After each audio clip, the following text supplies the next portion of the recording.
Welcome all. I think we're going to give it maybe a minute or two for any stragglers to join. And you can indicate whether my audio is still okay since I had to log out and log back in.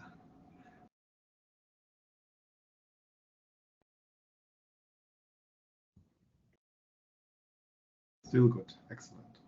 I can confirm that I hear you, Lars. Thank you. Hi. Let's all tell Lars we can hear him.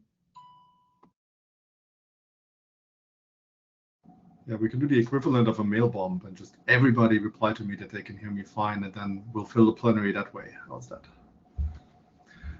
Right. While we're waiting to really get started, you can look at the slide that Alexa has helpfully forwarded for some tips on how to use MeetEcho, which is the system by which you are joining the session. So basically, you will be muted and your video will be off, and you need to unmute yourself and turn your video on when you get into the queue. Please do turn the video on if you can do it at all. I think it's nice to actually see each other in this virtual future. If you have a headset, you can use one. I do have one, but I prefer not to. That's why I asked whether the audio is okay. And there's some more details. If you get really bored during this plenary, you can click on that link or copy that link into your browser if it's doable and look at that. All right, I think it's a couple minutes past 3:30 my time, which is in Finland. So for me, this is a great time zone. My apologies and condolences to all of you for whom it's the middle of the night. I was in your shoes last time. It's not fun, so thanks for making it anyway, if you did make it anyway. If not, you're listening to the recording, I guess. Next slide, please. I should probably say my name is Lars Eggert. I'm the IETF chair since March of this year. We have a reasonably short agenda this time, which means we have lots of time for open mic, or we can have a really short plenary as you wish. We have the usual round of updates from the various bodies and roles. All of them have published or are in the process of publishing longer written reports that are mostly linked to from the IETF report that I shared earlier, so you can find them from there. I think there's also links in the various slide decks that are going to be shown. And then we have an open mic session, as always, in the order of IAB, IETF LLC board, and the IESG. Next slide, please. First off, I really want to thank Ericsson, who is the meeting host for this meeting. They were very excited to host us in Madrid, which was where we were all going to be, had COVID permitted us to do so. And they graciously kept their commitment up when we decided to move this meeting to a fully online meeting. So thank you very much for that. It's really, you and the other global hosts that make it possible for us to keep the organization running while we're in this virtual forum. And I really appreciate the support that Ericsson has given us again for this meeting. Next slide, please. And also thank you to all of you who's involved in making this happen. This sort of starts and stops with the Secretariat, but there's also other teams. MeetEcho is doing a great job running the system for us. The NOC is, as always, great in getting our infrastructure running for this meeting. The LLC signs the checks, the tools teams writes the tools, and they've been very busy. We have a little bit of an update on that later on. And the hackathon, I hear, has been going great, and the support team for that is doing a good job as always. So thanks to all of the people involved in making this meeting a success. Next slide, please. Right, my chair report. Next slide is very short this time. Basically, we're going through the usual statistics on participation, the plan for future meetings. I'm going to say some things about our currently running experiments, because as we put together the report, the written report, we realized there's quite a few of them, and maybe not everybody is aware what's going on. Already said there's more topics that we're covering online. I have some pointers to that. We have a slide about the tools.ietf.org transition, and we have a slide about the eModer activities. Next slide, please.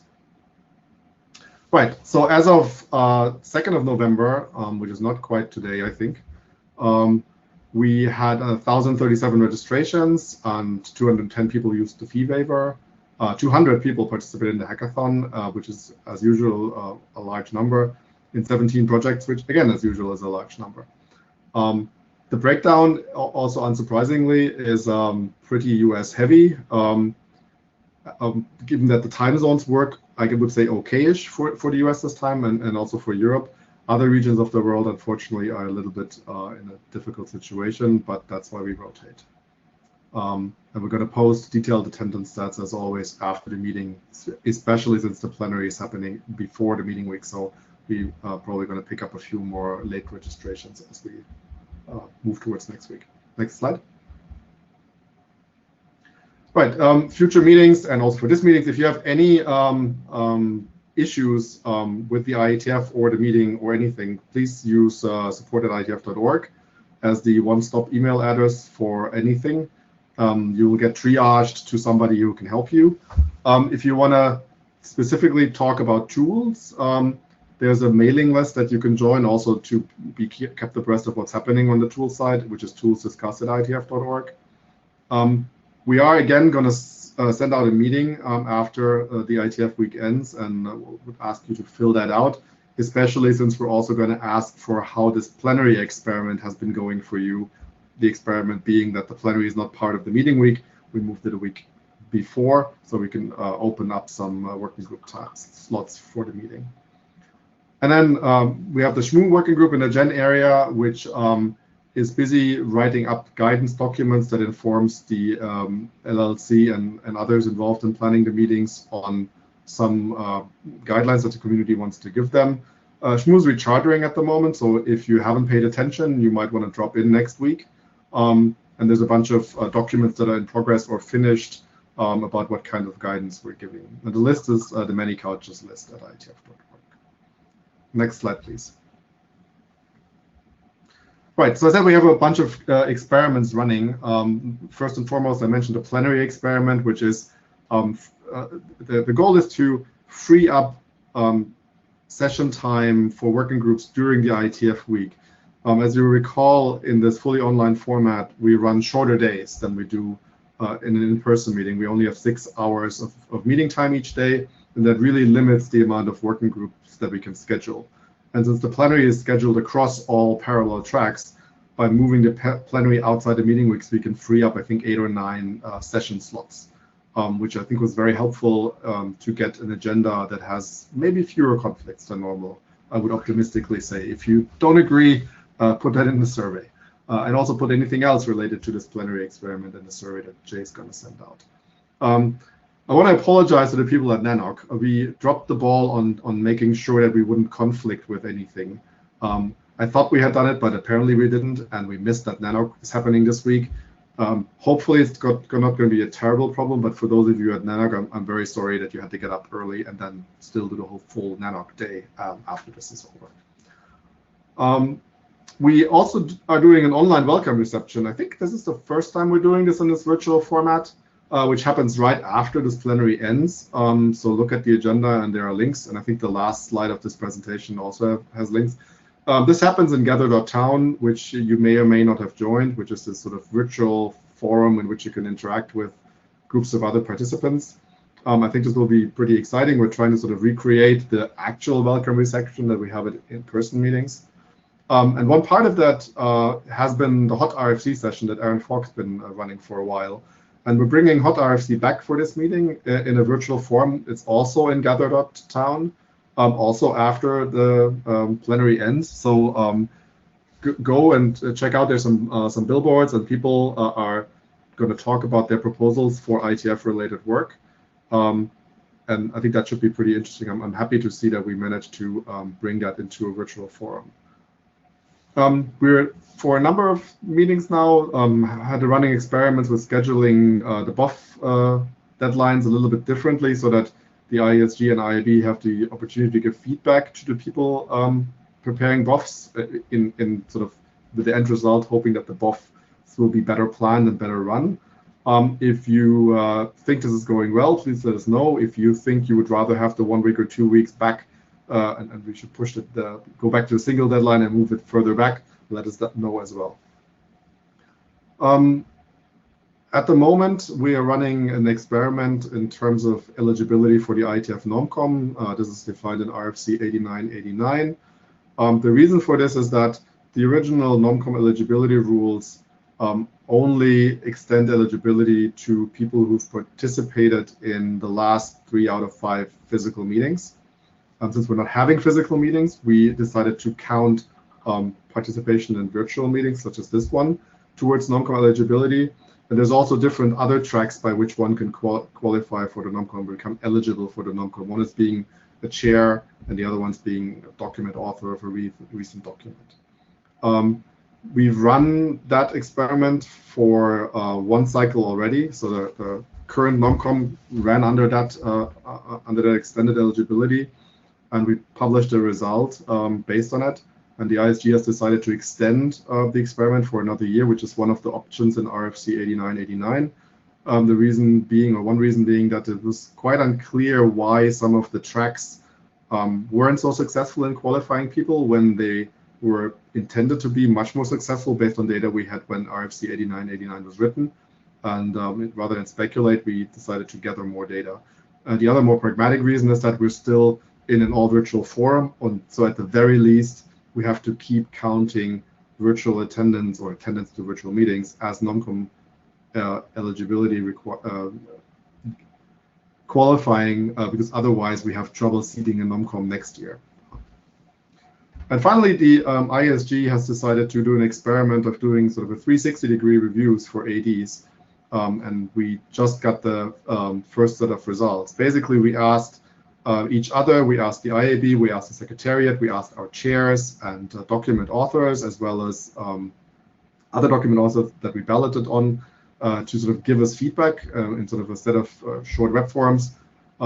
We got some interesting feedback from the community that we should revamp the questionnaire if we do this again, which we'll take into account. But I still think we got some, personally, I would say I got some interesting data out of this. So the idea is that every AD gets their own review, and it's not shared with the rest of the ISG. The entire ISG gets sort of an aggregated view, which averages all the individual feedback. And that aggregate view, we're planning on publishing, since we just got it. This might take a week or two, but you can then all see what the feedback was on the ISG as a whole. And that's about the currently running experiments. Next slide, please. Right, we had 0 appeals, which is great as usual, and we published one ISG statement, which is the aforementioned report on the RFC 8989 experiment. It has a bunch of data in it, so if you're wondering exactly why we are continuing it, please give that a read if you haven't already. And there are much more reports that I go into detail online on the Data Tracker materials page for this meeting. And as always, there's an IETF blog that Greg is filling with interesting content. So if you wonder what's going on, that's a good source to take a peek at as well. Next slide, please. Okay, about tools. So there was an announcement in May that the services that are currently running at the tools.ietf.org URL are being replaced, and we're going to wind that down. And it's probably going to happen before IETF 113.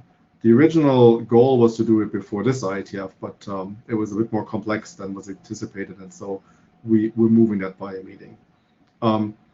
There's a few tools that are sort of still waiting to be replaced. Probably the XML to RFC page is the most visible of those. There's an authors.ietf.org beta that you can take a look at, which is intending to replace this.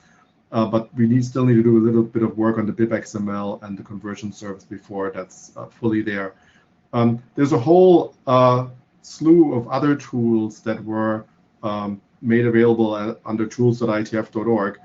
For almost all that have a sort of sizable community that uses them, we have a transition plan. There's a GitHub URL here that you can take a look at. But I also want to be clear that we can't maintain all tools that were under tools.ietf.org going forward, because we have limited resources, and some of the tools specifically were written oftentimes for a very small community. I think we have 1 or 2 tools that were specifically written for 1 participant. And I hope it's clear that we are not going to be able to maintain those going forward. But we're going to try our best. And if you have feedback on the plan, please go to that GitHub page and open issues or send email to tools discuss. Next slide, please. Right, there's a directory called Emodur, which is the new home for the Edu team activities and also other mentoring and outreach activities, which has been chaired by Karen O'Donoghue, Greg Wood, and Joey Salazar. And Joey has just informed us earlier this week that she unfortunately needs to step down as a co-coordinator. So I really want to thank Joey for the contribution she's made to Imode over the years. I also want to mention that we're probably looking for another co-chair of this. So if you're interested in helping education efforts in the IETF or about the IETF, if you're interested in the mentoring program that that's being run, if you're interested in helping with outreach into various other communities such as open source, please contact Imode and get involved. There's a track wiki and there's a discussion list that is open for everybody to join. And we're really hoping to re-energize that team.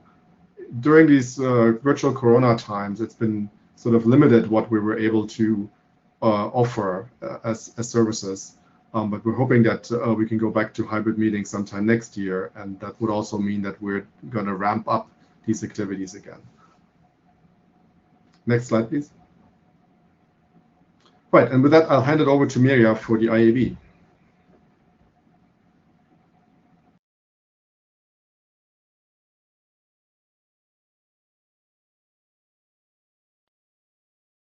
Okay, so hello everybody from my side. I also will just give a few updates about the IAB as I usually do. So let's go to the next slide. Yeah, the full IAB report is already uploaded to the proceedings where you find all the admin stuff and all the information you might need.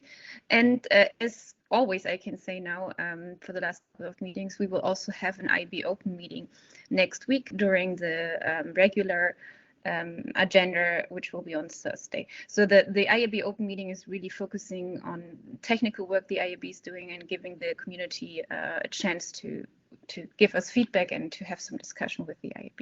So happy if you show up there and join us. Let's go to the next slide. Yeah, I just want to take this opportunity here in the admin plenary to do a couple of announcements. So one is about a workshop that the IAB is holding end of November, and this workshop is focusing on analyzing IETF data. So what we want to do here is to bring together the researchers and engineers that are working already on looking at, like, for example, participation trends, or author trends or author groups and these kind of things. Bringing everybody in the room, understanding what we know about the IETF already and what else we can learn from the data. I'm sure there will be some interesting insights about what happened during the last 2 years, what changed during the pandemic. So the workshop, the call for position papers is already over, so the workshop is kind of moving forward, but we're planning to, of course, record the sessions and putting them available after the workshop. And also a nice thing about this workshop is that we are planning for having discussion sessions on Monday and Thursday, and then actually have some time for hacking in between. So maybe we can actually come back with some nice results after the workshop and report back at the next IETF meeting afterwards. So yeah, looking forward to that. Next slide. Yes, also an important thing, we have the RFC Editor Future Development Program. So this is a little bit of special IAB program because it's actually driven by the community. And I have reported about this already last time, so maybe you know about this already. The important news this time is that they're basically done with the work. So the main document, which is describing the new RFC model, is currently in program last call. And if you haven't looked at the document yet, it's the right time to do so. So please reach out, read the document, provide feedback. The program last call is open until November 5th, but we will also try to reach out further in the community to get as many reviews as possible before we finally publish this document. And there's also a session from the program next week on Wednesday. So if you want to join the discussion there or provide feedback there, please join the session. Okay, and then another announcement is that Adrian Farrell is decided to step down as the independent submission editor. His term will end in February next year, and we probably have another chance to thank him at the next meeting in March and hopefully in person. But I already want to say very much thank you to Adrian. I think he has done a great job in this position by trying to make sure that like all voices are heard in our community and discussion is ongoing. And like also I talked to him and he said he's kind of also working a lot with newcomers and providing advice to them. So in that sense, I think this is a really important position, and he has done a very good job and is very encouraged and cares a lot about this. So thanks a lot, Adrian. But he decided to step down and make some room for somebody new. So we're looking for candidates right now. As I said, I think this is a very important position in our community, and I think it can also be very interesting. Of course, there's a little bit of work here to do, but if you're interested, please let us know. I think Adrian is also available to talk to if you want to learn more about this, because he has all the first-hand information. I can probably only point you to the IRC where this role is defined if you reach out to me, but I believe Adrian is also available for questions. So please consider this position. Okay, and then we go to my last slide. This is also the point where I want to thank you, some of our community members who have taken up some roles. We just seated somebody new on the ICANN NomCom committee.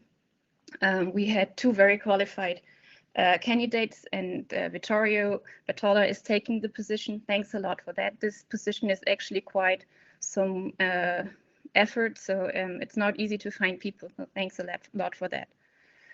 There is a little bit of news about liaison management. So John Clenson has served for many, many years in the position of the liaison manager for ISO TC 46. He's already retired for a while, so he asked us a while ago actually to step down in this position, and we finally managed to find somebody. So a big thanks for John serving in this position so many years, for all his experience he brought in from like both organizations and all his knowledge he helped us with. And then also big thanks and welcome to Peter Koch serving in this position from now on. And then the final thing I want to mention here is that we are, again, as every year, are looking for a new person for the ISOC Board of Trustees. So far, Richard Bunce was serving in this position, and he reached his term limit after 6 years. So thanks a lot, Richard, for serving in this position. So we're looking for a new candidate. Again, this is a position that has a real time commitment, but it's also a very interesting position, I think. You learn a lot about what's happening in ISOC, and you can actually also impact there. And we as the IAB serve as the interface to ISOC, so we actually do get a lot of input about what ISOC is doing. I personally find it very interesting. I don't have all this knowledge about the politics behind, but it's always good to understand what's happening in policy and what other views are. So this is really definitely something where ISOC is important. We are really looking for you to put your name in. Last time we had a very good set of candidates. I think we had like 8 or 10 candidates, but diversity of that set of people was really, really low. So it was really just people from the US. It was only male people and it was only white people. ISOC is discussing diversity a lot, and they try to fill their board with a diverse set of people because ISOC has like all the chapters very international as well. But I think we should also support them in trying to provide them a more diverse candidate than we had in the past, maybe. So I'm really looking for people to nominate themselves, or maybe think about people who would serve very well in this position and ping them, try to convince people to put their name in. I would definitely like to see more women applying, and I think we should also figure out how to get more people from other regions interested in participating in this work. So the call just opened yesterday. It will be open until January. Please put your name in, and please think about other people who could be qualified. Okay, that's it from my side. And I hand over to Colin, I think. Yes, I think so. Is this working? Yes. Okay, next slide, please. So yeah, I'm Colin Perkins. This is the IRTF report, and if we can have the next slide, please. So one of the things we organise in the IRTF in conjunction with the Internet Society is the Applied Networking Research Prize. The goal of the ANRP is to award some of the best results in applied networking research, to try and highlight some interesting new research ideas that are potentially of relevance to the Internet standards community, to the IETF and to the IRTF, and to try and highlight the work of upcoming people that are likely to have an impact on Internet standards and technologies in the future. Next slide, please. So we award multiple awards per year. We typically do 6 awards per year, and we're making 3 of these awards at the upcoming IETF meeting next week. And these will go to Thomas Vertgen for his work on extensibility of BGP implementations and routing protocols. And this is the XBGP paper. They'll go to Aksa Kashav for her work studying the effects of third-party service dependencies in the internet. And they'll go to Kevin Bock for his work looking at internet censorship. And these talks will be given during the IRTF Open meeting, which is happening on Tuesday in the 1600 UTC slot. The talks will also be on the IETF YouTube channel and on the webpage listed there. And there's also details of the talks and links to the papers on that webpage. I think we've got 3 really excellent talks here, so please do consider coming along to those talks, looking at that work. Next slide, please. That will be the last of the awards for 2021, but we have nominations open for the Applied Networking Research Prize 2022. So if you know of any good applied networking work, if you know of any people whose work that should be highlighted to the community, then please do consider making a nomination. And the website irtf.org/ANRP is the site where you can nominations, and it's got all of the details of how the prize works. So please do consider nominating, and please do consider self-nominations if you think your work is appropriate for the prize. And the deadline for nominations is in a couple of weeks on the 19th of November. Next slide, please. And that's essentially all I have to say this time. Look out for the IRTF talks coming up next week. The research groups highlighted in blue in the slide are going to be meeting next week. And if you're not familiar with the work of the IRTF and how we differ from the IETF, please look at RFC 7418. Thanks. Next slide, please. Okay, and with that, I will hand over to the RFC editor.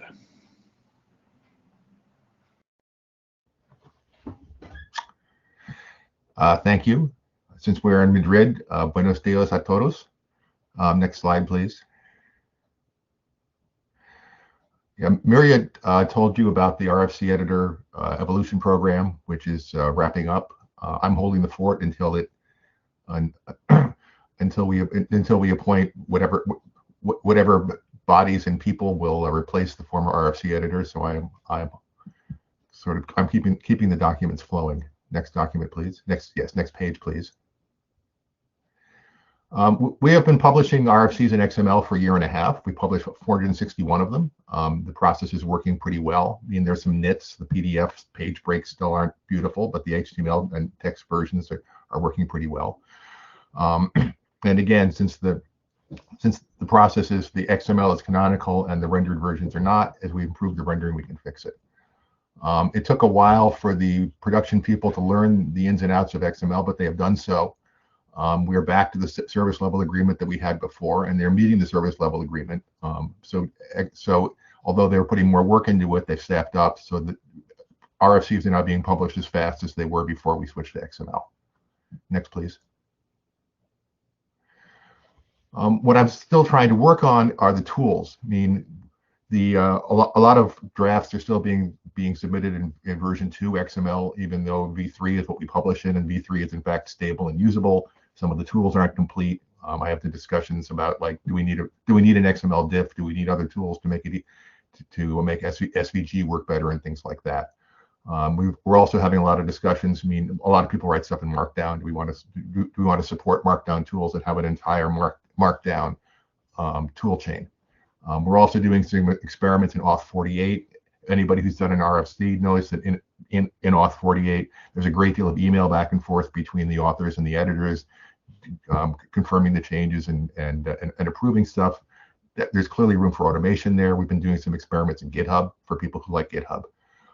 And as I said, we also might want to advance and we might want to change and make Markdown an alternative input. But this is all stuff that we're still looking at. Next, please.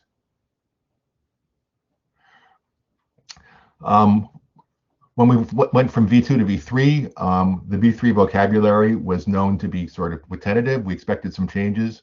The changes have all been pretty small. And with one change except for one change for postal addresses, everything is going to be backwards compatible. So if you use the vocabulary described in RFC 7991, that's valid, that will work. When we back out some of the postal changes, this is something I need to discuss with the community, but I would like to reissue the XML, changing the codes, not the text, but the codes, so that all of the canonical XML actually matches the final version of the vocabulary. And we also have a lot of issues with SVG. It turns out we backed the wrong horse. The profile of SVG we use is one that's nobody uses. It's abandonware. And the tools we have trouble producing SVG that matches our profile, and the question is, do we need to change the tools or change the profile or something? So we're talking about that. So the SVG subset will likely change too. But again, this is a minor evolution. You know, lots of people have produced RFCs with perfectly good SVG, both line diagrams and equations. Next, please, and I think that's it. Yep. So thank you.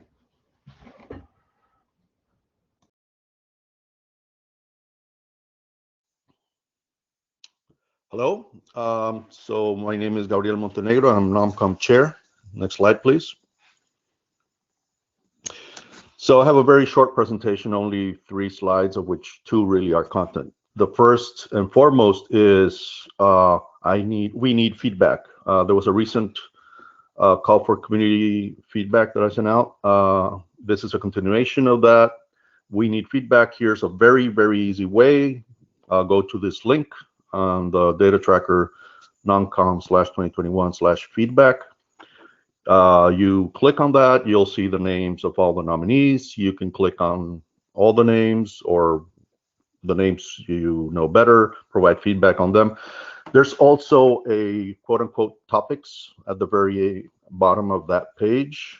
Don't miss it. If you have feedback that is not specific to any given nominee, you can provide it there.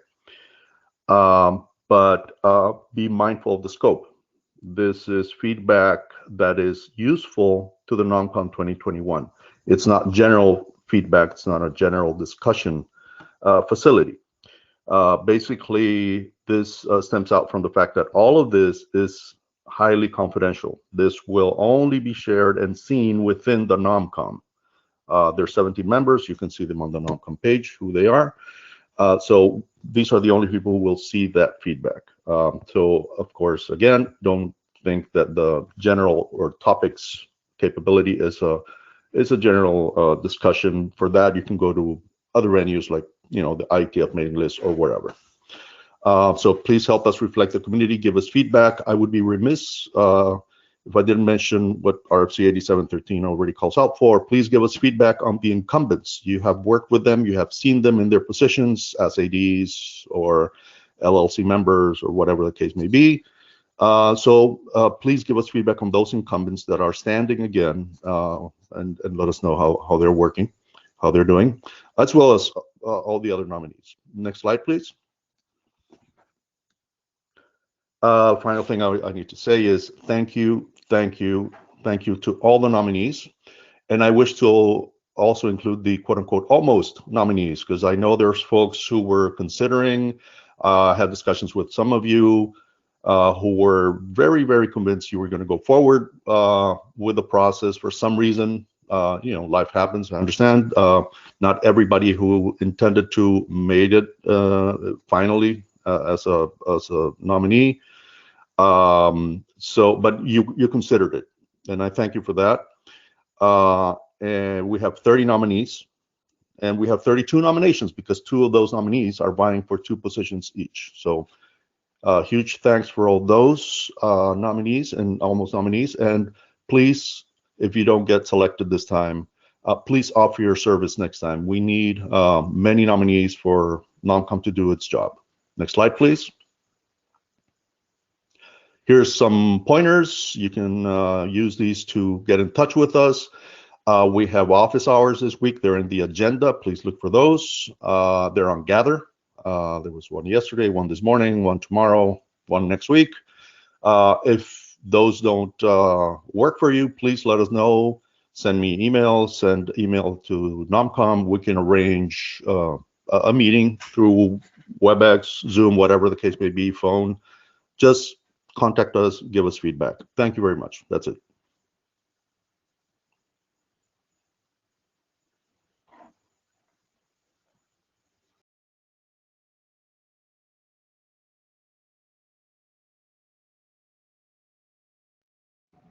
All right, and with that, we're going to the LLC, which is either Jay or Jason or both. I see Jay. Yeah, it starts with me. Thank you. Next slide, please. And next slide again, please. So yes, thank you to Ericsson and to Gonzalo in particular for making this happen. As Lars said, Ericsson stuck with us twice now when we have cancelled in-person meetings and moved them fully online, and continue to sponsor us and also offer to sponsor when we go back to in-person meetings. So this has been very helpful of them. Thank you very much. Next slide, please.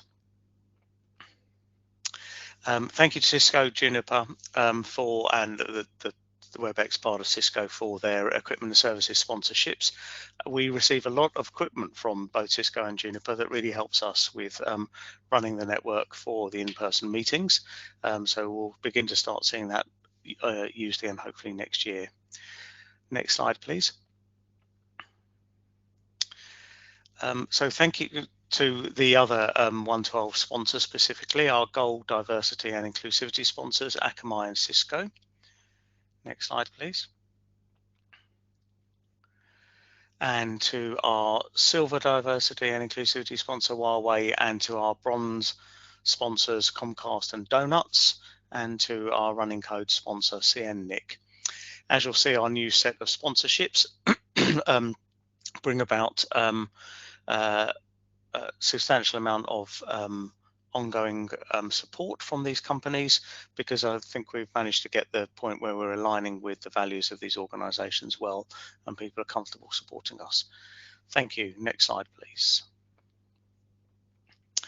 So thank you to the many generous volunteers who make this happen. We had a code sprint last week focused on performance of the data tracker, and we had lots of people involved there looking hard at that stuff, so thank you very much for that. And thank you to the NOC who continue to provide us significant support, such as during this meeting, and thank you particularly to their employers who provide their time to us for free for them to work on IETF related things. That's very generous of them. Next slide, please. So I won't go through all here, but I've listed out everyone who's part of the team that hasn't been thanked so far. So we have the Secretariat team, we have the NOC contractors, MeetEcho, which is obviously crucial for us. We have the LLC staff, which has grown a little bit, and we have the contracting members of the tools team. So thank you very much for everyone for making this a success. Next slide, please. So IETF 113, we are close to negotiating a new venue for this. All I can tell you so far is that it is going to be in Europe. We have had to move away from Bangkok due to the COVID situation there. We've been unable to find any other alternative venue in Asia due to largely restrictions on travel, and in some cases due to the state of the pandemic there. We've also similarly had to rule out North America due to travel restrictions, and we've therefore been working on Europe for some time. Now, of course, it's likely by March that many of the travel restrictions will have changed for those other regions, but that's not something we can take the risk on. We need to know now. And so we've been working in a number of countries in Europe, and we are close to being able to sign somewhere and give you good news about that. So that I think will hopefully be the first meeting that we're all able to have together. We're aiming for a smaller meeting than normal, probably capping out at around 650 people rather than what might be sort of an 1100 plus meeting, which we think is reasonable given the reluctance that some people will still have to travel and the practical difficulties that some people will still still struggle with. But then we're going to ramp up again for the middle of the year and later in the year for the meetings to enable us to get back to normal sized meetings again relatively soon, we hope. Next slide, please. And so finally, thank you to all of our global hosts. So our global hosts make a commitment to us of generally 6 years, where they agree to fund us throughout those 6 years and to sponsor one, or to be the meeting host for at least one meeting or 2 meetings during that period of time. So these are people who made long-term commitments to us, and many of them have been making it for some years, having renewed at least once. So thank you to Cisco, Comcast, Ericsson, Huawei, Juniper, NBC Universal, and Nokia. Next slide, please. So this is all we have so far about the future meeting locations and venues. As you'll notice, we have a number of slots open, one in 2022 in November. We are close to negotiating somewhere for that. The Asia slot in 116, IETF 116, we're also close to negotiating someone there. The reason we haven't done those is that generally we need to do site visits, and we need the hotels to be up and operational and functional for us to do business with them. And the hotels have really only started coming back on stream in the last few months. So that has been problematic until now. And for Mike's comment in the chat, no, the dates haven't changed. Those are still the same dates.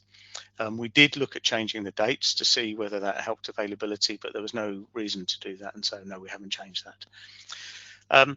And then looking further, you'll see that we've rebooked Vancouver later on, and IETF 119, of course, we've had an Asian cancellation that we're looking to try to rebook as well. So this schedule should hopefully fill up quite soon. Thank you. Next slide, please. Registration numbers for IETF 112 as of the 2nd of November. We're doing quite well here, as you'll see. We're generally quite conservative about our estimates, and we are getting better and better about these. These are coming in quite close to our expected numbers. If you take the fee waivers off the budget, generally works out quite well for us. And particularly want to thank those people who we know who deliberately wait to register until there's a late fee so that they can pay us more to support us. Thank you very much for that. Next slide, please. So this is now the full complement of LLC staff. There's yours truly, the handsome man on the left, Greg Wood, Director of Communication Operations, Lee Berkeley-Shaw, who I'll be introducing shortly, who's our Director of Development, working on raising money for our endowment. Kasara Rathnayake and Nick Giard are our 2 senior developers. They have slightly different job titles because where Nick lives, the word engineer is regulated, and so we couldn't use the word engineer for him. So, but otherwise they're the same roles. And this is it for our plan for some time for recruitment. We're not going to be adding another slide on anytime soon. Next slide, please. So I'm going to hand over now to Lee Berkeley to talk about the endowment and to introduce herself. Over to you, Lee Berkeley. Thanks, Jay. Hello, everyone. My name is Lee Berkeley-Shaw, and I'm the new Director of Development at IETF LLC. I've been charged with overseeing fundraising activities with special emphasis on the endowment. I've been here a little over 4 months, and while I've met with some of you, I look forward to getting to know you all better and hopefully in person soon. I wanted to take a brief opportunity to mention the IETF endowment. For those who don't know, it was originally set up in 2012, and the IETF LLC assumed the legal and administrative home in 2018. The endowment is a designated investment fund created in support of the IETF and its activities, and it is intended to ensure the long-term sustainability of the IETF. This is really important as the sponsorships and registrations associated with the meetings essentially cover those costs of hosting them. And as such, IETF is currently being supported almost exclusively, not entirely, but almost, by the Internet Society. And as many of you know, our relationship with ISOC is strong, and we hope to have that support long into the future. But it's not prudent for any organization to be solely dependent on any single entity. The hope is that this endowment will allow a home for a variety of donors, and thanks to both a generous pledge of matching funds by the Internet Society and the interest accrued over time in the endowment, it will help diversify IETF financially and ultimately help us become financially independent. In my short time here, I've been meeting with the community to learn about what you see as priorities and how you see the future for the organization. My hope is that the endowment will allow us to make some of those goals a reality over time. As such, I'm very pleased to announce that we have a new gift to the IETF endowment as of September of this year. LACNIC, the Internet Registry for Latin America and the Caribbean, has made a $100,000 gift to the endowment. This is a first-time gift for them. We're so pleased. And they join Aaron and Ripe as key donors, and their gift will be matched 2-to-1 by the Internet Society. This is really exciting, and we hope this will be the first of many gifts coming down the pike. Our special thanks go to Oscar Robles and the entire board of LACNIC for their contribution. And I'd just like to say, if you want to learn more about the endowment as an individual or on behalf of your organization, I encourage you to reach out. I'll be in Gather throughout all next week, and I'm happy to catch up offline with you anytime you'd like. I think that about covers it. Jay, anything you want to add? Oh, wait, we can't hear you. No, thank you very much. That's great. Thank you for that. So before I hand over to Jason, I'm just going to remind you that straight after the plenary session, we have the welcome reception. That's in Gather. We've deliberately made Gather space smaller, more cozy, so that we're all pushed together and have to start interacting and talking. So come join the fun in Gather afterwards so that we can at least see each other in person, even if we're not able to meet in person at all. And now over to you, Jason. Thank you.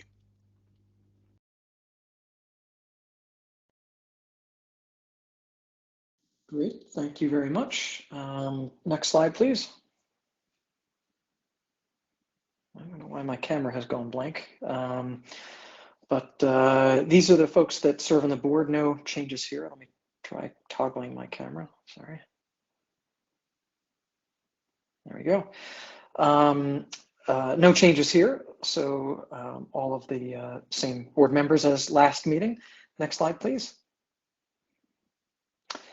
These are our upcoming board meetings. As is our practice, we publish our board meeting dates long in advance so that folks can join as they are able to do so and ask questions when you would like to during the open session. Next slide. So what's the current work that we're doing since the last meeting? A few things. First and foremost, I'll be speaking to this later on. We've completed the IASA 2 3-year retrospective, and I'll have some more slides on that in a bit. We also completed a consultation on the LLC role requirements that we send to the NOMCOM.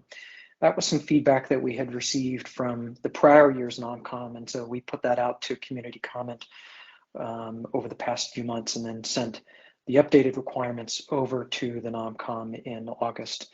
I don't think there were any major changes there, perhaps just minor tweaks. Item number 3, this is an interesting one that just came up 1 or 2 board meetings ago. You know, we've only just adopted an investment policy, but our advisor, Goldman Sachs, has recommended potential changes to those. And we'll be considering those. We've started to look at their recommendations, and we're going to at the next board meeting in December, have an independent, advisor kind of facilitate a discussion. And there are two things which are notable that they're recommending. One, they've recommended that we increase our allocation or exposure to equity investments to be perhaps a bit more aggressive from that standpoint. But number two, have recommended that we consider adding private equity investments. And to date, we've focused really on low cost investments with the idea that we can't really beat the market, but we can control our cost of investing. And so if we can keep those costs low, that's a way to eke out better returns.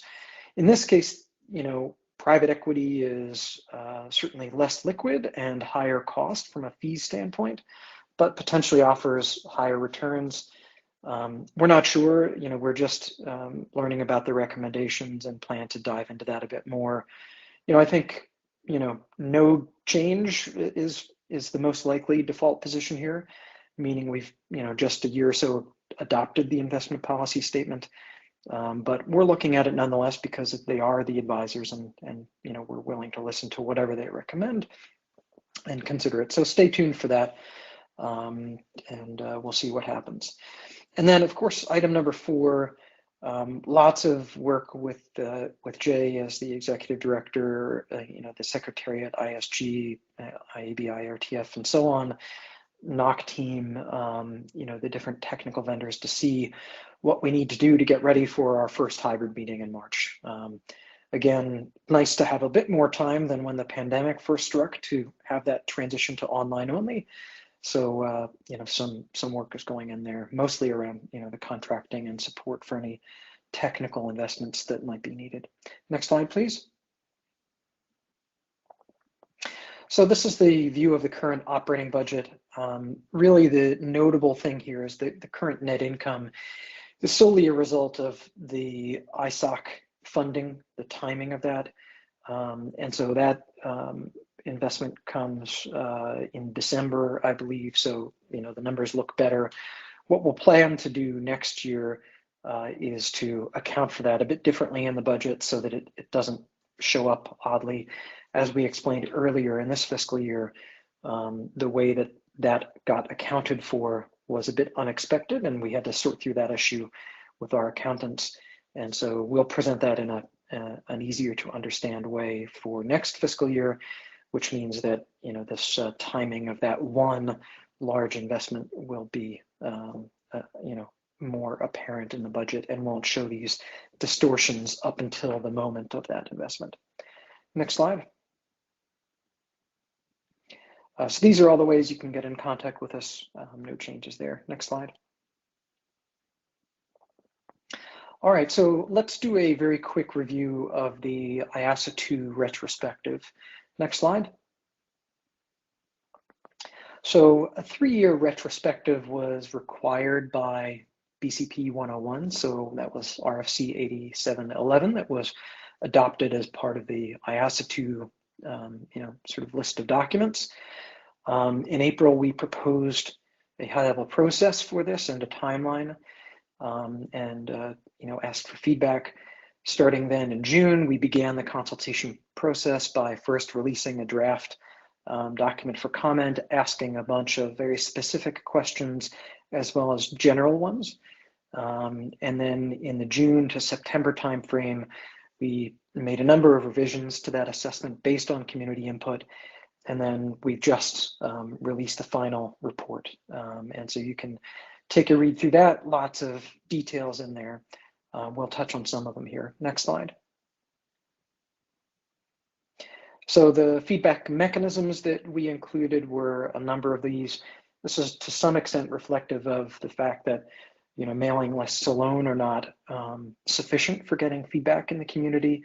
So we did a mailing list, so admin discuss. We had all the documents posted on GitHub so people could do pull requests or open issues. We held 2 live webinars for Q&A, and then we held IETF 111 meeting office hours. Of course, we also opened up regular board meetings for comments as well. Next slide. So we had 63 specific enumerated requirements. 61 of those were rated as achieved or on track. 2 we were noting here as partly achieved or in progress. And those specifically were requirements number 50 and 61. So improve the IETF's technical environment and develop a sustainable funding model. Next slide, please.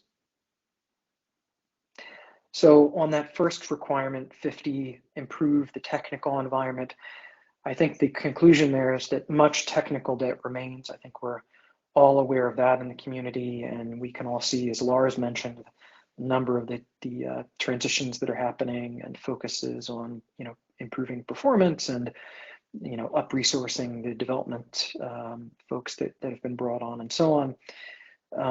And, in essence, the LLC has provided the executive director with whatever financial resources are necessary to fill out the team working on that, and provided whatever resources the folks in the community that are working on that might need.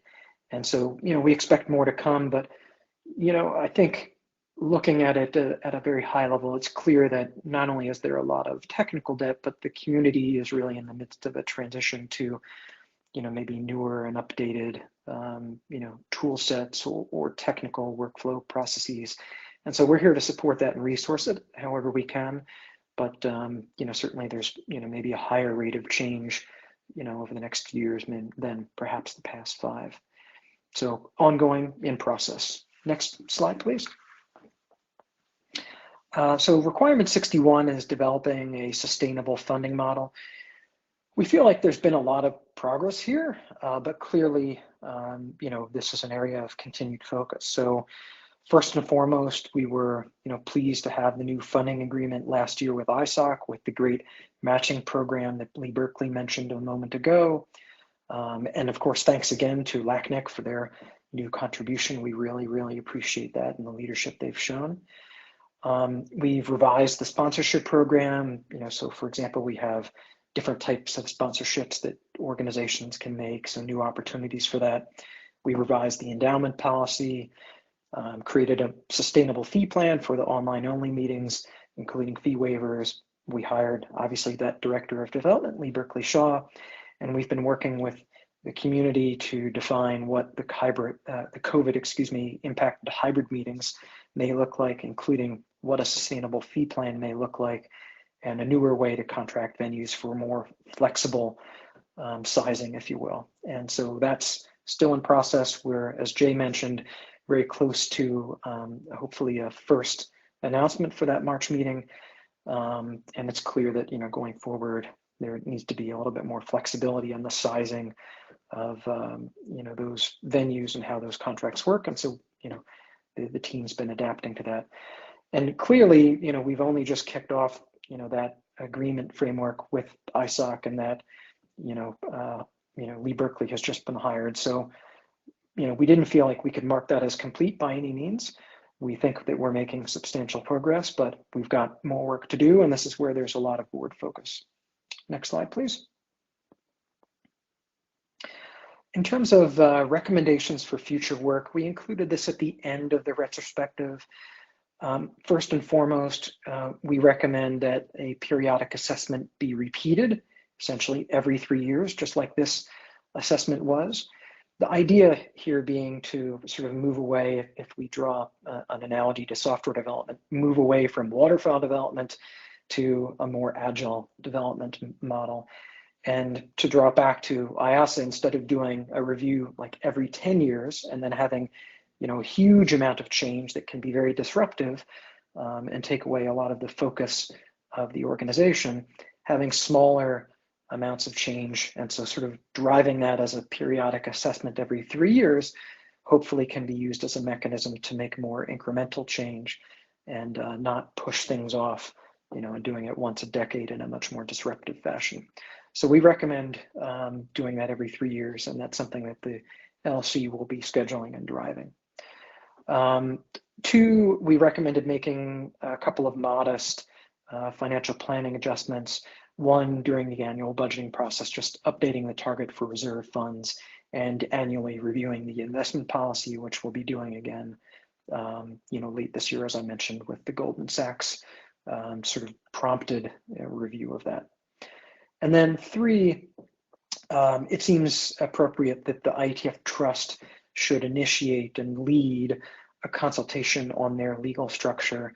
Just to provide a little bit more background on that, of course, the document explains it more, but the IETF Trust structure is very unique, and the directors of the trust end up being essentially personally liable for things related to the trust, and so you can insure against that.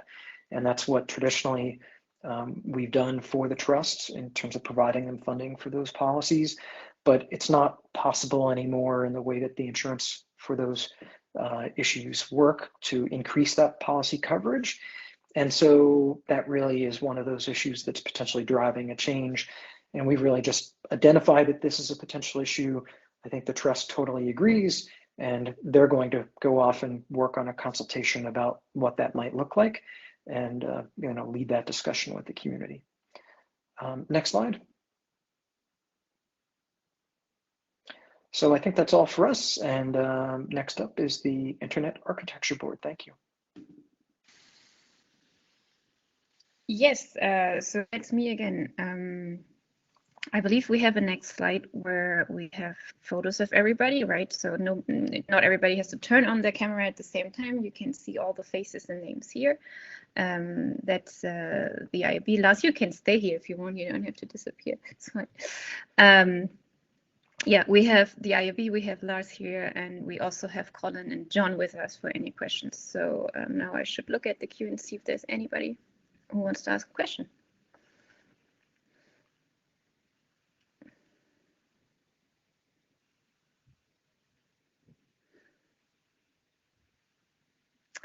Doesn't look like it.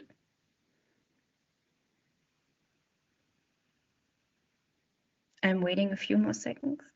But the good news is you also, and there we have somebody, great, Andrew.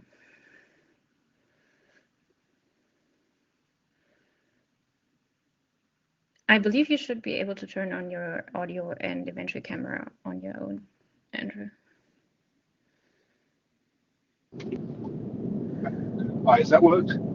That does work. Marvellous. I've got a question about RFC 8890, which the IAB published, as you'll know, some while ago. And I wondered whether you had any thoughts on what to do to actually implement some of the recommendations or best practice that was described in RFC 8890, and how we might get the voice of the end user more directly into the activities of the IETF. Thank you. Okay, thanks for your question. You were breaking up a little bit, but I think you were talking about RFC that says that the user intent should be considered when designing protocols, and the question was if the IAB did something to implement this.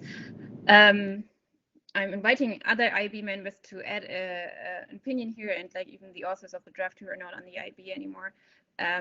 But like from my point of view, this is the advice given by the IAB for the IETF community. I think it did trigger some discussion in the IETF community, but to actually take action or implement something and consider this in protocol design, that's something that needs to be done in the IETF community itself and in the protocol development process.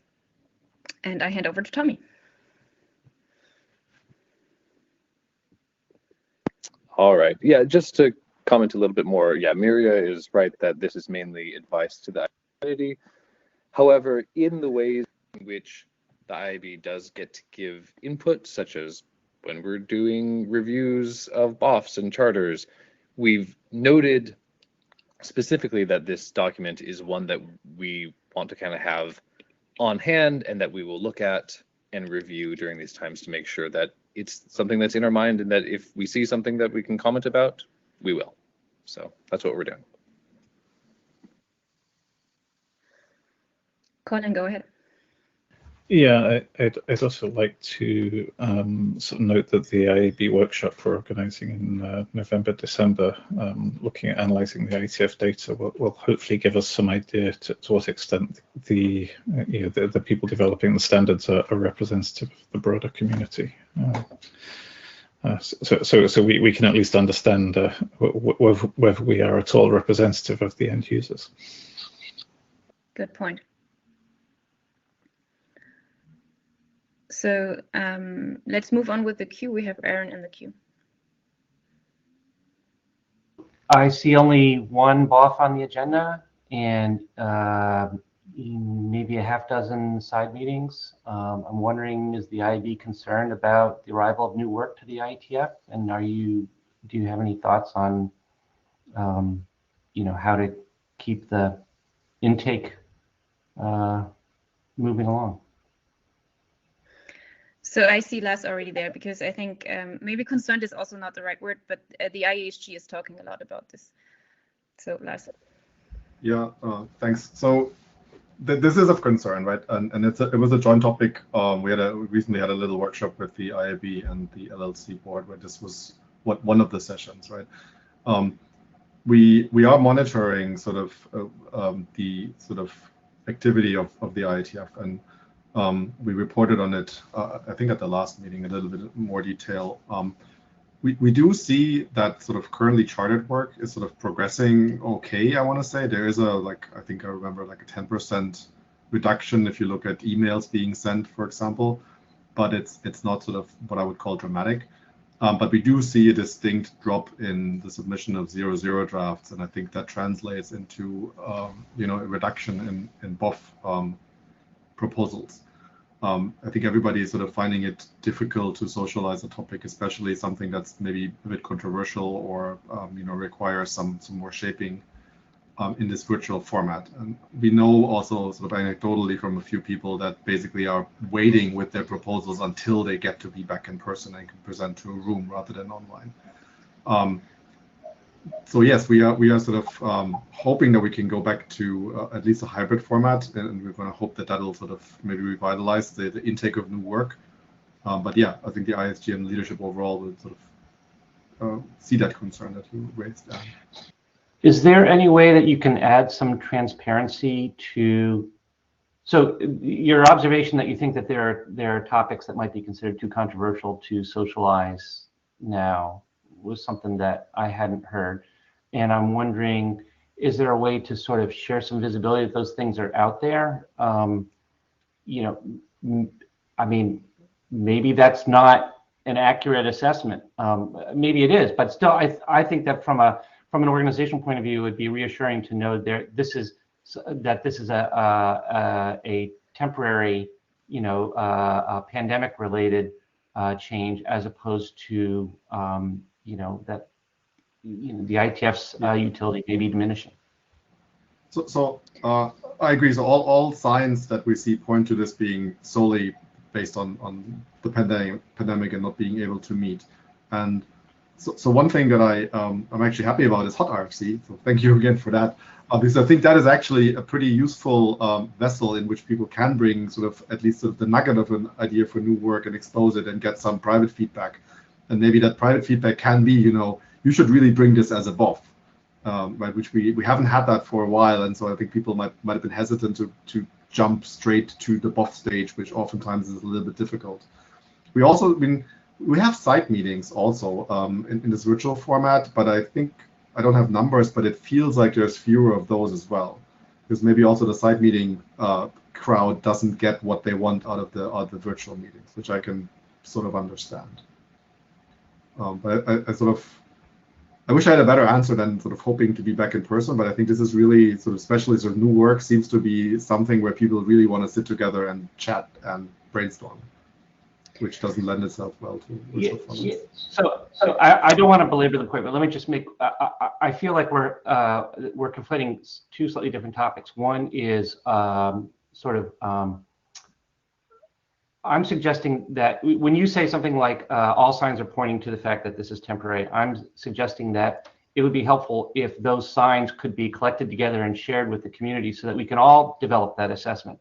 that what the actual signs are, you know, that then those, the specifics I think are, you know, they are what they are. But I'm just saying that, you know, you or maybe the IESG are in a position where you're seeing sort of more potential stuff than the rest of the community. And I think if there's a way that you could share that, that would be helpful. So maybe let me say one thing. I think, and this is a topic we've been discussing very often before and during the pandemic, I think we do have generally a problem to onboard new work in a good way, to find the right contact person and to bring people to the right stage, right? So it's not like I think the ISG is actually exposed to much more of these ideas on new work. What we're also seeing is that, and we're all seeing that there are components of an in-person meeting that we can't replicate in a virtual environment, and these are simply missing. And a lot of this was where you actually talk to people about new work and so on, and we can't replicate this, and we don't have it, right? And I think what the signs that we are looking at is just the numbers that everybody can look up from the data tracker or the email is like we see less emails, we see less 0-0 drafts and these kind of things. So that's very good hint, but it's also not a full evidence what's happening there.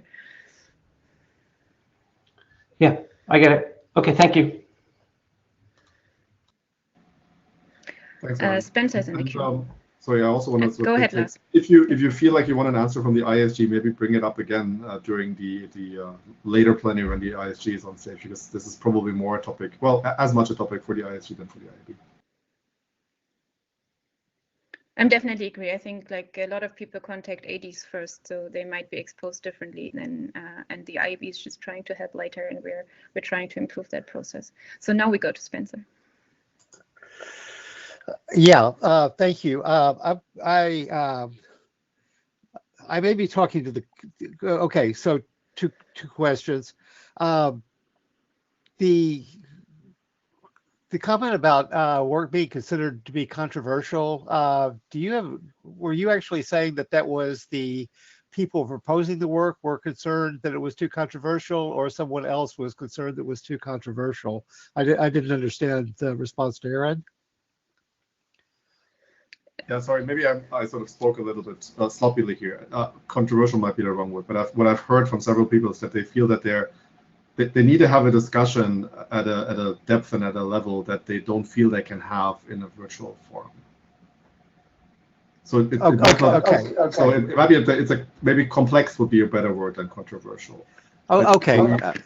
Yeah, that's helpful, and I'll follow up during the IESG open mic. So with any other clever thoughts that I had. Thank you.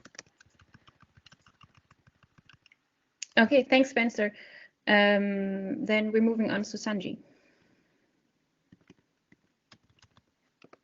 I had a quick question. I've got quite confused with the work on the SHMU group and the hybrid and all. So is Vancouver planned to be hybrid as of now? I mean, I realize things could change.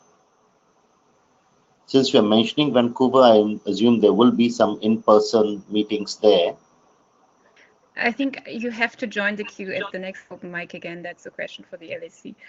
Sorry, but you can probably take this question, or we can take this question at the very beginning of the open mic session. Yari, you're in the queue, but you're on the IAB, so I'm not sure if you want to ask a question or say something. Thank you. Thanks. Yeah, I wanted to return to the previous discussion just a little bit. And so the initial question was, are we concerned about the bots? And I think we are, but I think there are, or at least in my opinion, there are two factors here. One is the pandemic, which sort of easy to understand, but I think there's a longer term issue that it's not easy to bring new work to the IETF. And we've been discussing this, of course, many times, but we make it relatively hard. And some of the things that are making it easier is what RFC Lars already mentioned that, but also the hackathon. Like if you compare the experience of bringing a new thing to the hackathon versus bringing a new thing to the IETF, it's quite different. Like go to the hackathon, yeah, you're welcome, and have your team, have your table, and you just move forward. It's much harder in the IETF side, and of course I understand some of the reasons why, and I understand that many proposals are also all over the place and not very easy to adopt to any standards organization. But I think we should at least recognize that this is an issue. it's difficult in the IETF to do these new things. Yeah, just want to add, you say we're making it hard. I don't think we're making it hard on purpose. It is hard to bring new work. You have to understand a lot about the IETF, and we're not doing enough to helping people with that. And that's definitely a job for the IAB. And that's what we do discuss at the IAB, but it's also not easy to find the right ways for that. So like, if people have more input, please let us know and start a discussion with the IAB. Okay, the queue is empty now, and as we already had the first question for the LSC, I just hand it over to Jason.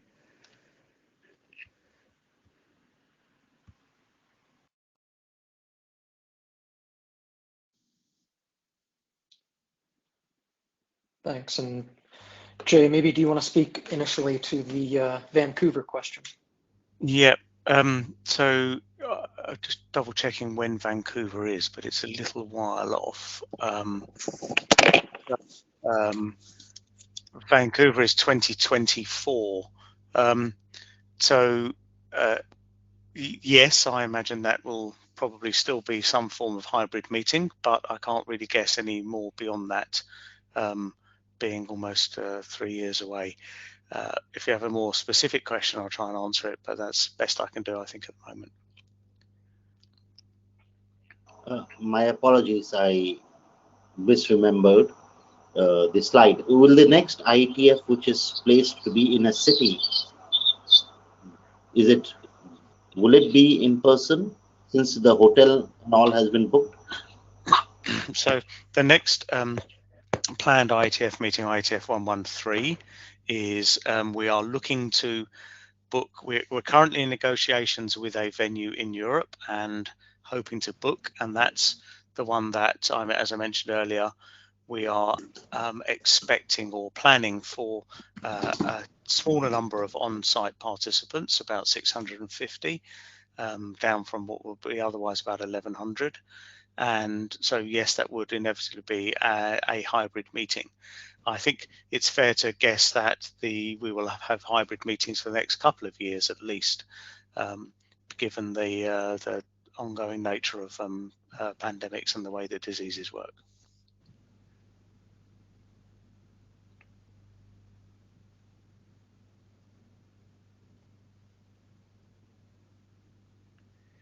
Over to you, Jason. Yeah, other questions?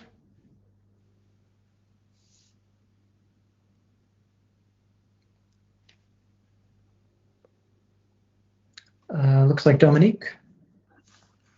Yeah, hi. I just wanted to follow up on the community survey. I think that was mentioned. And I note that it's both the LLC and the ESG, I think both that are covering it. I just wanted to see if you had any more follow-up on it in terms of actions from it. I know that you have a whole year that you're going to review it, but any information would be great. Thanks.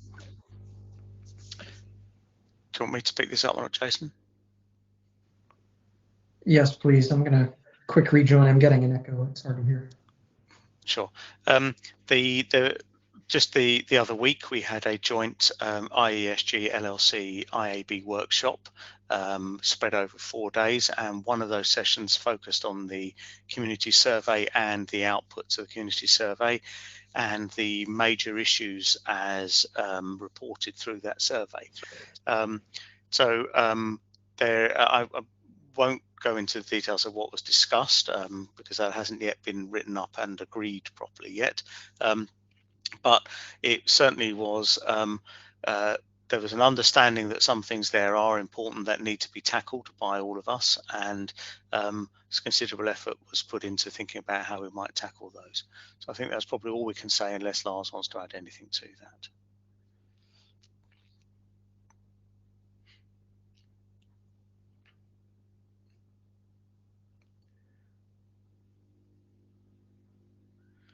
I can assume no then, so.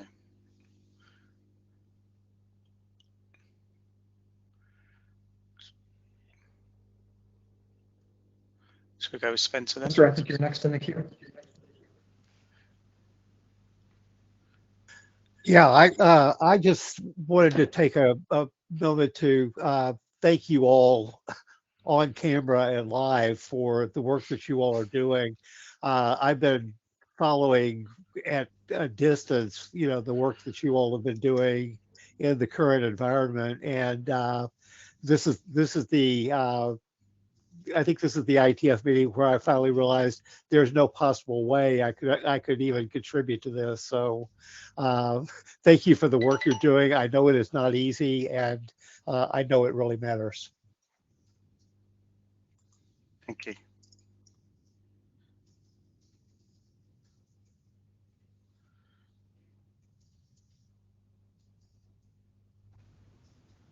Okay, I don't see anyone else in the queue. So I think we can move on. Thank you, everyone.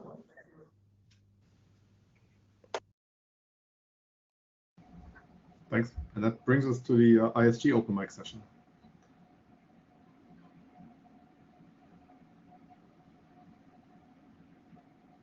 And while we're waiting, if we get questions and somebody on the ISG wants to speak to that question, please just start your camera and I will see that. Spencer, go ahead.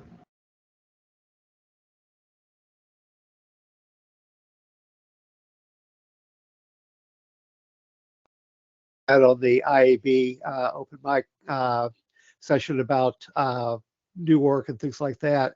I think one of the things that's important to say is that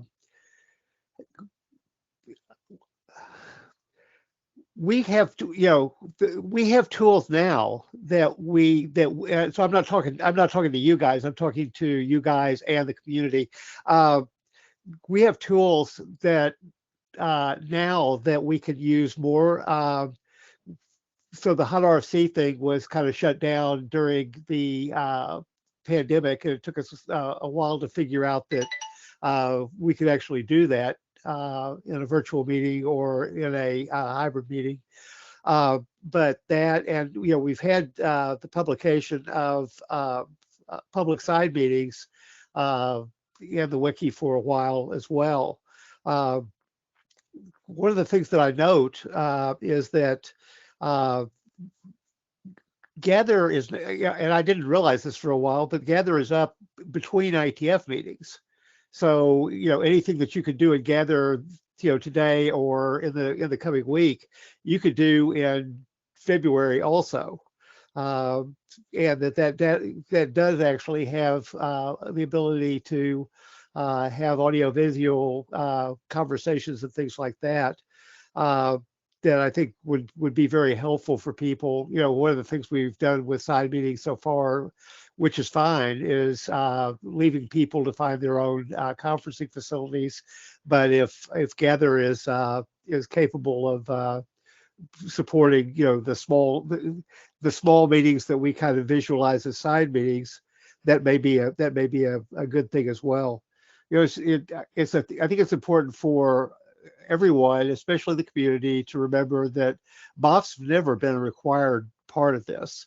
They were just a convenient way of us evaluating new work proposals when the community gathered, when much of the community gathered 3 times a year.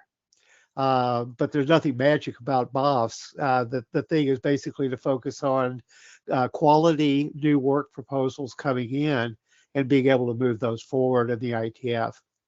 I'm curious if you all have reactions to that, but I'll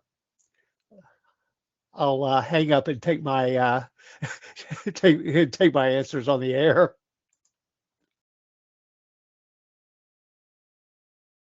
Thanks, Spencer. Go ahead, Roman. Yes, but I wanted to say, I think the idea of having a high quality idea, not going through a formal BOF to directly kind of chartering, is a very viable kind of path. That is one of the outcomes that's sometimes recommended at a SEC dispatch, that the idea seems baked enough, there's enough kind of discussion on it. Let's do a little more mailing list discussion to get charter language firmed up.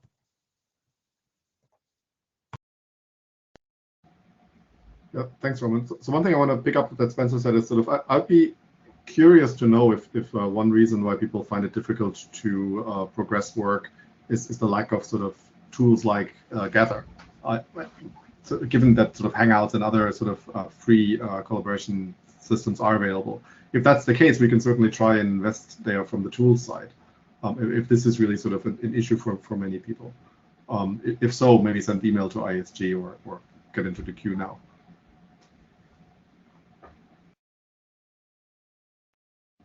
I think I still have Spencer in the queue. I want to go to him first, and then I see Wes. That was me actually leaving the queue and then popping back in front of Wes. My apologies, Wes. So I wanted to really thank you for the comment about SecDispatch. As a reminder to me, almost all the areas have some form of dispatchy function these days, don't they? And I wonder whether being able to do something with those kinds of groups where it's more formal than a side meeting together, but less formal than a BOF request, being able to do that on an ongoing, like once between IETF meetings, say, as an example, just so that people aren't waiting 4 months to have, see how things go with the IETF. The thing that Jason was talking about with the LLC of, looking at stuff more frequently than we have been looking at things. I think that may be a good model for the technical work as well. To say what are we gonna wish we had a good proposal, had approved a proposal for at the next IETF meeting. And like I say, you guys would know better how to do that on the with the current structure and in the current environment. But I did want to respond to that as well. I think you're digging in the right hole. Thank you. Gordon, go ahead. Yeah, thanks. So I mean, I think one of the things that things like BOFs give us that dispatch type groups don't is it seems as though we get more cross-area input from BOFs and similar. And one of the things I'm concerned about is that we don't end up in sort of silos of people in areas. One way we could try and mitigate that is try and make it so that people are more willing from other areas to show up at the dispatch meetings, possibly by scheduling things so that there's less conflict so that with dispatches, or just trying to sort of have more of a culture of dispatch meetings are more open and accessible to people from other areas. I'm really concerned we end up with silos of apps working on apps, ops working on ops, routing only on routing, and we don't get the wide cross area review. Yeah, one quick point to that is we actually sort of discussed briefly yesterday actually, and also a few weeks ago, the idea of whether we should have like a dispatch or just dispatch meeting where basically it's something like Hot RFC, but with discussion and IETF wide, where you can basically have a first stop for new work and where it gets triaged maybe into areas or maybe just in some other directions, and that by its nature would then be cross area. So that could be sort of a thing to try out. But I want to go to Wes, who's been patiently waiting in the queue. Wes, go ahead.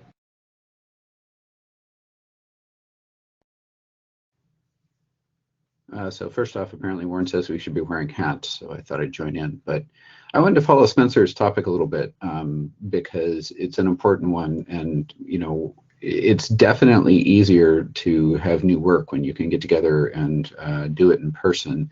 But we're not going back to fully online or fully in person for a while. I mean, we just heard earlier that, we expect March to be sort of half attended. And so hybrid meetings, may still mean less incoming work unless we can, find other solutions that, allow us to continue bringing in new work, even when some of the potential participants can't actually make it to the meeting because they're in an area where travel may be restricted, for example. So it would really benefit everyone to concentrate on reaching out and helping, through some of the existing tools. And I'm very happy that Spencer, mentioned Gather, for example, as being around in between meetings. I will admit myself, I haven't joined Gather as much as I should, and I intend to make a concentrated effort to do that. But just even responding to email or helping out with the guides program or something like that, would greatly help bring in new work. It feels really good when you actually manage to help somebody take a document, walk them through the IETF process, and then later find that new member that brought in new work to become a active member of the IETF community. And there's been a couple of cases over the past, I want to say, 5 to 10 years where I've helped somebody come in, and now they're actually writing more mail than I can, because I really am not great at keeping up with email. But so final point is really try and make a concentrated effort to help help newcomers come in and help them, because it will just whittle away and wither if they don't get help through the weird process that's the IETF. I'd argue every standards organization has the same issue, not just the IETF. Thanks. Thanks, Wes. Yeah, that was a good point. So I actually got matched up with somebody through mentoring that was trying to bring new work. I think it was to transport. And that was, I think, a pretty interesting engagement for both sides, in terms of, you can really sort of help somebody explain, what should you focus on when you first present this, what are some of the questions you're likely going to get, and so on. And I'm wondering, so also thinking about eModere and the mentoring effort, whether this is something we can maybe strengthen, right? Whether we actually don't only focus on new participants, but focus on new work that might come from existing participants, but that it might be work that they don't quite know how to bring. Could also be something for further discussion. I see an empty queue at the moment. Does that mean we are ending almost on top of the hour?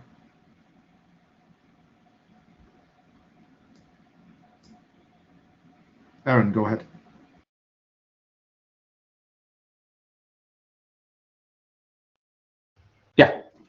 So before we break, the comment to everybody capabilities in Gather are a little bit limited, and so I want to take a minute and just sort of talk about the hot RFC structure, if that's okay with you. Yes, okay. Please. So we have a space in Gather for hot RFC. The links on the agenda page. And Notewell is the password to get in.